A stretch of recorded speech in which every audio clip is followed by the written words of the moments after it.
ಇವತ್ತಿನ ವಿಷಯ ತಿಳಿಸ್ಬೇಕಂತಿರೋದು, ನಮಗೆ KP ಅಗ್ರಹಾರ ಪೊಲೀಸ್ ಸ್ಟೇಷನ್ನಿಂದ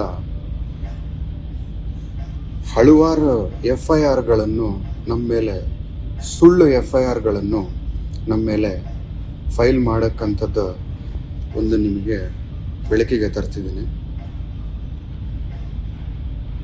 ಈ ಒಂದು ಮ್ಯಾಟರಲ್ಲಿ